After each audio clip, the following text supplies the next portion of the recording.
Hello అండి, hi friends, welcome to home wonders. ఈరోజు మన రెసిపీ అందరూ ఎంతో ఇష్టంగా టేస్టీగా తినే వెజిటేబుల్ పులావ్. ఇది కూడా 1 విజిల్లో చేసేయచ్చండి.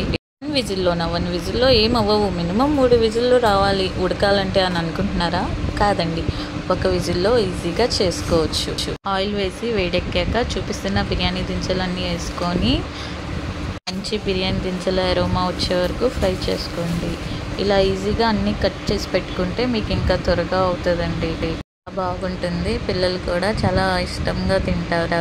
కట్ చేసిన ఆనియన్స్, పచ్చిమిర్చి వేసి బాగా కలుపుతూ ఉండండి. ఆనియన్స్ రెడ్ కలర్లో రావాలి. అలాగే మీకు ఏమన్నా స్పెషల్ రెసిపీస్ చేయాలంటే కామెంట్ బాక్స్లో కామెంట్ చేయండి, డెఫినెట్లీ పోస్ట్ చేస్తా. ఆనియన్స్ ఫ్రై అయ్యాక జింజర్ గార్లిక్ పేస్ట్ వేయండి. వేసి పచ్చివాసన పోయే వరకు బాగా కలుపుకోవాలి. ఇలా మంచిగా కలుపుతూ ఫ్రై చేసుకోండి, అడుగు అంటుతుంది. ఫ్రై అయ్యాక పుదీనా, కొత్తిమీర వేసి బాగా కలపండి. నాకు ఇష్టమైనవి ఇప్పుడు అవైలబుల్గా ఉన్న వెజిటేబుల్స్ని వేస్తున్నాను. అలాగే మీకు ఇష్టమైనవి, మీకు ఏ వెజిటేబుల్స్ అవైలబుల్లో ఉంటే అవి వేసుకోవచ్చు. చాప్ చేసిన టమాటాస్ వేసుకోవాలి. టమాటాస్ కొంచెం మగ్గాక చాప్ చేసిన carrot, capsicum, beans, sweet corn వేసుకొని మిల్లీ మేకర్స్ కూడా వేసుకోవచ్చు, లేదంటే బఠానీ ఆప్షనల్. ఇలా వెజిటేబుల్స్ అన్నీ వేసుకొని బాగా కలుపుకోవాలి. కొంచెం వెజిటేబుల్స్ బాగా మగ్గాక salt, jeera powder, dhania powder, garam masala, coriander powder వేసి బాగా కలుపుకోవాలి. వెజిటేబుల్స్ అన్నీ కొంచెం మగ్గాక మసాలా పట్టే వరకు ఆయిల్ ఇలా పైకి వచ్చే వరకు కలుపుకోవాలి. తర్వాత వాటర్ వేసుకోవాలి. మీరు వేసిన రైస్కి సరిపడా వేసుకోండి. నేనైతే 2 గ్లాస్ ఆఫ్ రైస్ వేసాను, 3 గ్లాస్ వాటర్ వేసాను.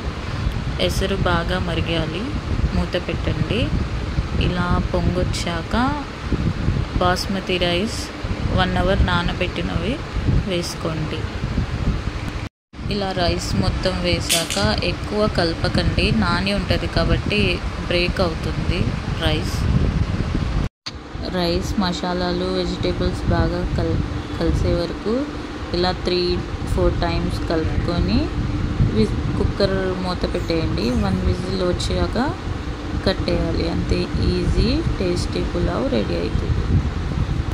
నా వీడియోస్ అన్నీ చూస్తూ లైక్ చేస్తున్న వారికి థ్యాంక్ యూ సో మచ్ అండి. అలాగే సబ్స్క్రైబ్ చేసుకోవడం మర్చిపోమాకండి.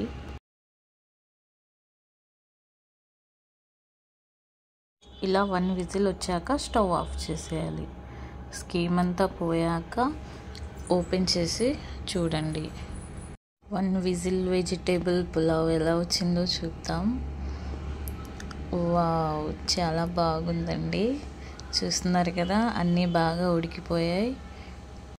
టేస్ట్ అచ్చం వెడ్డింగ్స్లో పెట్టే వెజ్ పులావ్ లాగా ఉంటుంది. మీరు కూడా కంపల్సరీ ఒకసారి ట్రై చేయండి. వేడి మీద కలిపేయకండి. వేడి మీద కలిపితే రైస్ ముద్దలాగా అయిపోద్ది. చల్లారాక పొడి పొడిగా వస్తుంది. ఒక ప్లేట్లో సర్వ్ చేసుకోండి. చూసారు కదా, tasty and yummy 1 whistle vegetable pulao. Thanks for watching. Please like, share and subscribe. మీరు కూడా కంపల్సరీ ట్రై చేయండి.